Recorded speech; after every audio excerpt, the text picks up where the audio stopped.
Okay.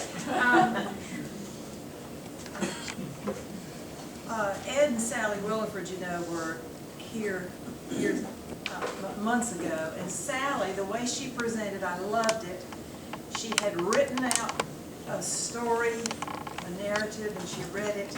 So I'm going to read part of this, but I want to give a preface to what I've written, and that is to tell you that in 1939, I don't know if anybody here was alive then or not, but 1939, a little boy, baby, was born in Georgia to a very, very poor sharecropper family.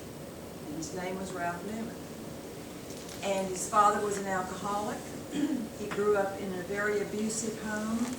He had to defend the life of his mother over and over again. My favorite story is that one time his father was chasing his mother with a butcher knife through the house, and Ralph was 7. And he grabbed a chair and pulled it behind the kitchen door, and as his mother came running through screaming, Ralph got an iron skillet and brought it down on his dad's head and knocked him out. And because of that, their whole family escaped and went out into the fields and slept in the cotton fields that night until the father would sober up. Now that's the kind of situation he came from. And when he was a sophomore in high school, he was an angry, very hard-hearted, troubled young man. And a woman who was a godly woman came to him and said, "I have heard of a place in Mississippi that I think you should go." And he was all for getting out of there. So long story short, he came to French Camp Academy, and actually Dot taught him English. One of the nicest young men. Well, he was very troubled. I didn't know him then, but some of his stories show that it wasn't all nice. Maybe you met him just before he graduated from high school. He was a senior. Oh, okay. And he told me some of his troubled past and okay. how he had so hard to overcome. Yeah. Well, it was only a few months. I don't know if it was 6 weeks, 2 months, or what. But a special speaker was here just prior to his graduating from high school. And some buddies on the back row, as they're all sitting back, he said he was sitting back there just like this, you know, rough, tough, and hard fluff. And they dared him to walk up when the invitation was given, and Mr. Patterson was given. And Mr. Patterson and Ralph had gotten very close. And he was a father figure to Ralph. And so Ralph decided, I'll walk the aisle. So he walked the aisle to come down, and he said that when he got to the front, it was like God was speaking to him and saying, "You really need God in your life." So he all of a sudden fell on his knees weeping in repentance for his sinful heart. And his life was so turned around then that before he left French camp, he had lost his hatred of his father. He had begun to pray for him, and he decided to go to Columbia International University, which was then CBC, Columbia Bible College.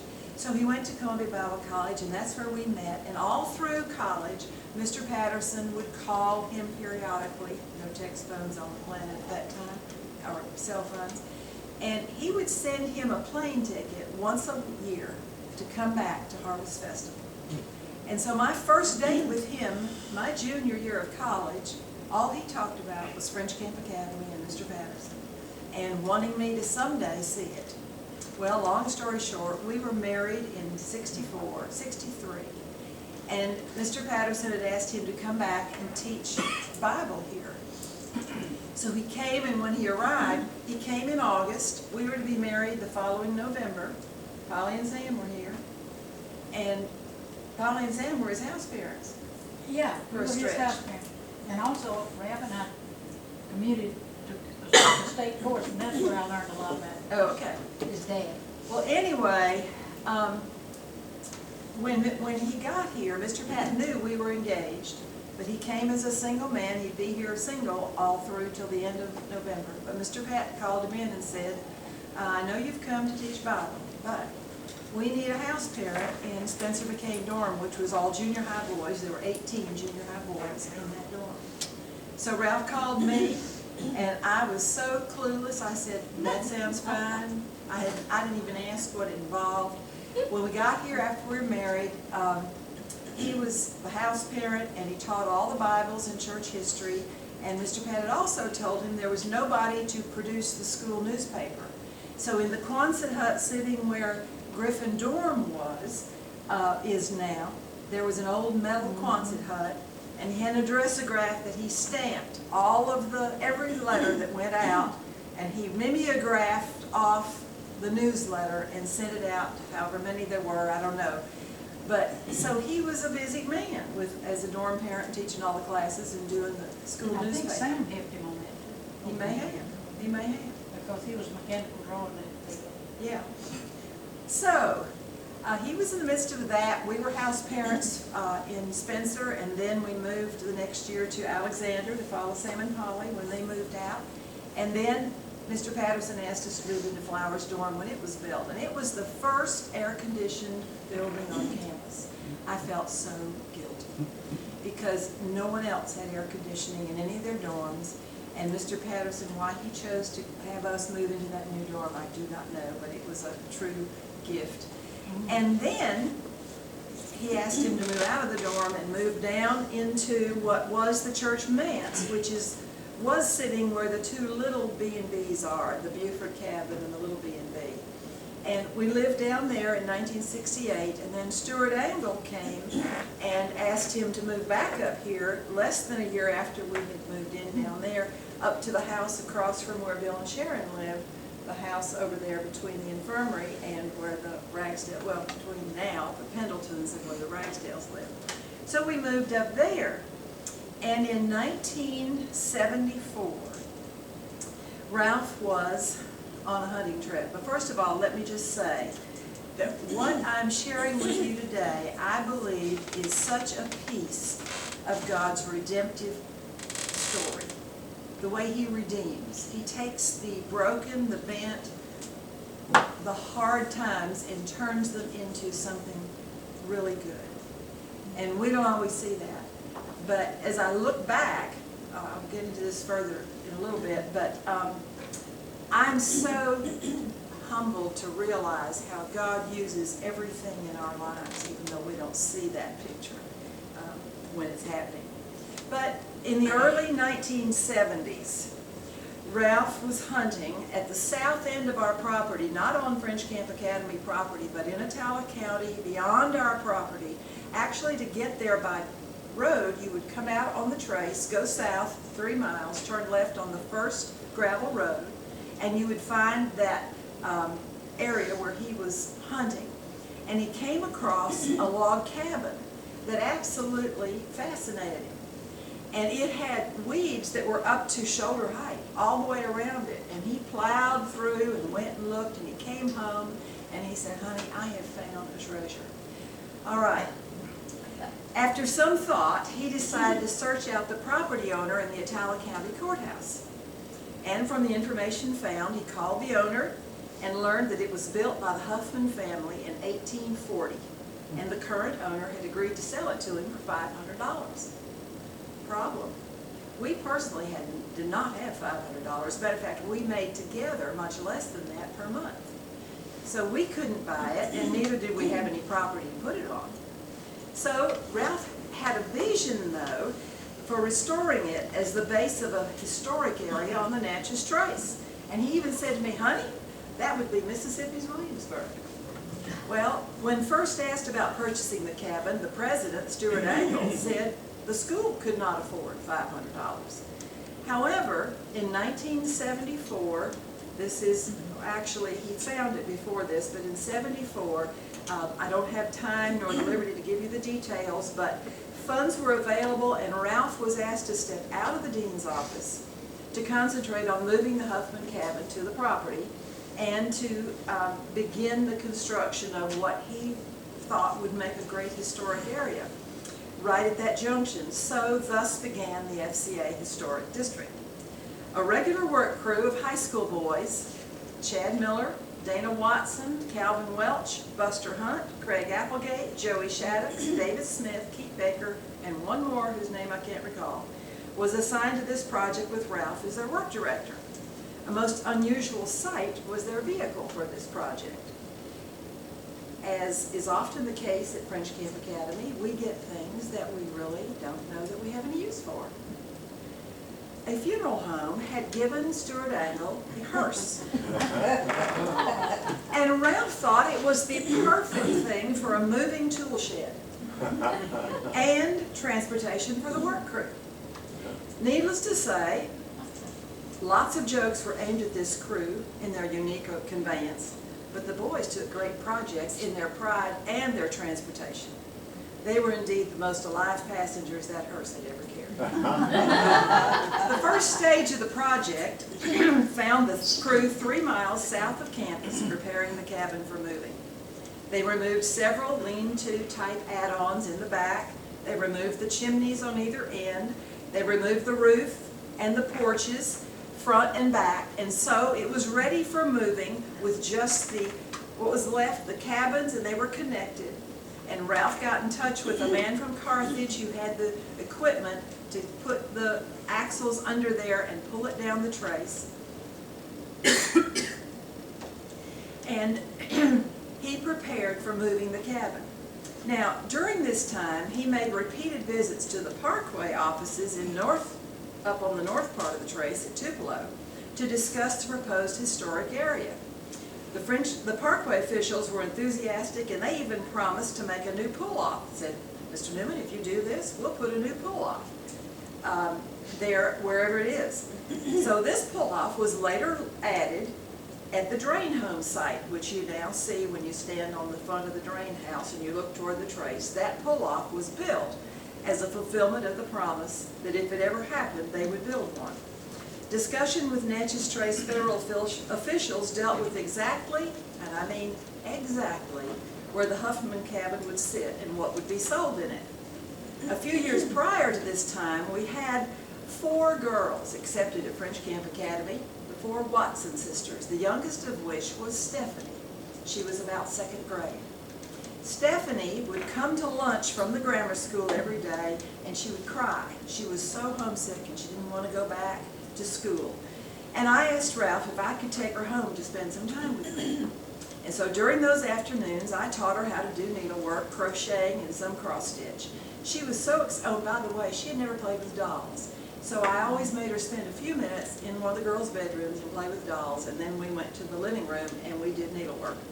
She was excited with her newfound ability, so excited that Ralph asked the president if we could develop a craft work crew for the younger girls who were not on any work crew at the time. It was agreed that FCA would provide materials for the program of teaching crafts as part of the student work program. The next year, Ms. Irene Taylor, I wish she were here, was asked to oversee the work crew. She knew so much more than I did. She was a master quilter, as you all know. Her sweet, gentle spirit, combined with outstanding sewing ability, made her a favorite work director for the girls. This craft work crew became a source for sales in the original Huffman Cabin gift shop. And she was the only source for quite a while when we first started.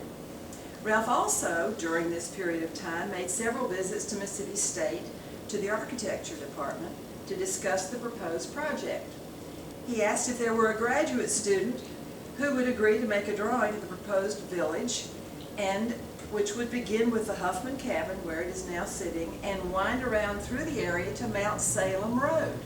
Now, realize that no other buildings were there. No B&B was there, no museum, nothing else was there. It was the Huffman Cabin and then just all bare property, which all belonged to the school, and was to have a turnaround right where the B&B is now.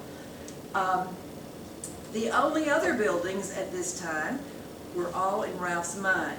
That consisted of a blacksmith shop, sorghum mill, craft shop, and woodworking shop. During this stage, a most significant event took place in our own personal lives that I must record. Several months prior, at a Bible study, I don't know, Peggy, if you and John Robert ever knew this, but when you and the Denmans and we got together, I came home one night and I told Ralph that I had really been convicted of idolatry because I was so afraid of his death. and that I'd be left with my children to raise on my own. And he and I knelt by our bed, and he prayed that God would convince me that he was enough and he would alone care for my needs. Well, we got up and went on, and he proceeded with tearing down ceiling in the cabin, and without his knowledge, Ralph was bitten by a brown recluse. Yes. And typical of brown recluse, the bite was not noticed at that time. But the next day, a large red area on this leg right over here, it developed, and within 24 hours, his symptoms progressed from severe headaches to hallucinations to extreme weakness to subcutaneous hemorrhaging, which meant that we saw the blood under the skin, which resulted in hospitalization in Kosciuszko. That Sunday night in Montfort Jones Hospital, the late Dr. Coleman Pickle, a dear brother in Christ, told us that he might not make it through the night since his blood pressure was continuing to drop with the subcutaneous hemorrhaging. Ralph turned to me and said, "Honey, you need to go home and be with the kids, and I'll see you again, either in heaven or here." So, for some reason, I was very obedient. And I went home, and after putting the children to bed back at French camp, I went to bed myself, and I was shocked when the phone rang, and I looked at the clock, and it was 5 a.m. First, with the fact that I'd slept through the night, and secondly, that Dr. Pickle said, "Margie, Ralph's out of the woods. His blood pressure stopped dropping, and he was gaining strength." God used that in my life to assure me that his peace is beyond human understanding, and his provision is complete at the moment of my need. Needless to say, there were several months of no work on the cabin. It took over 3 months for Ralph's strength to be completely restored, but his mind was busy. When the cabin was ready for moving to its new site at French camp, I piled our 3 children in the old family station wagon and followed the cabin as it rode the 3 miles up the Natchez Trace to French camp. The children could have run along beside the cabin. The speedometer hardly even registered. What an exciting day it was. The next months were filled, by the way, several of the pictures that you'll see, I think, were pictures Doreen Branding also rode behind us. She was Doreen Walker at the time, and she rode behind us taking pictures. I think she was not married at the time. And she took pictures also. So a lot of the pictures you're going to see are pictures that Doreen had taken. The next months were filled with replacing the porches, roofs, and chimneys with this illustrious group of carpenters that I read to you, all Academy students. God's provisions were many and unusual. One such provision was an 18-wheeler log truck that arrived with a donation of enormous cypress logs from Weyerhaeuser Lumber Company. But there was a problem. Ralph knew nothing about splitting shingles. So, in typical Ralph Newman fashion, he went to the library and said, "I'll get a book and I'll do it." So he got a book, but thankfully, the Lord gave him a lead to an octogenarian who had split shingles in his youth, and Ralph learned to split shingles with his tutelage and the book in one hand, and this dear old man, there's a picture of him here too. And all the boys learned how to split shingles. At that time, however, Cully was 3 years old, and he joined in the process of splitting shingles one day without Ralph's knowledge. They were all up on the roof, and he proceeded to split a shingle, and he cut the tip of his left thumb off. The result was that he cut off the end of his left thumb, and after a flying trip to Kosciuszko where the thumb was reattached, Dr. Pickle, again, said it's doubtful the thumb will heal. But Cully and his little 3-year-old boy said, "I'll just ask God and he'll do it." Sort of like, if you can't do it, God will do it. After the prescribed week of not peaking, our return trip to the doctor brought great thanksgiving for God's healing and answer to our child's simple prayer of faith. What a thrill it is to see the crew of boys, what a thrill it was to see the crew of boys complete the roof of the cabin. This was accomplished just days before the bicentennial wagon train was scheduled for an overnight stop at French camp in the spring of 1976. Several of the work crew boys volunteered to spend their spring break here in order to finish the shingling. These books took incredible delight in being the log cabin crew. They were considered an elite group by themselves and others.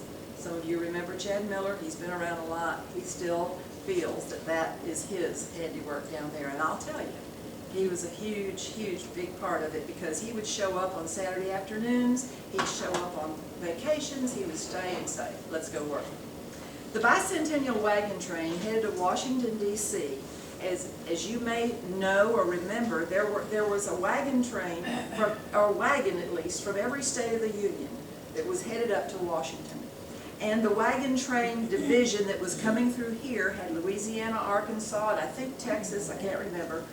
And they made a stop for a service with the French camp community held at the newly completed Huffman cabin, which was the main goal to get it finished, where the wagon train circled up for the night. Some of our FCA horses, under Ken Utley's supervision, were a part of the wagon train pilgrimage up the Natchez Trace Parkway.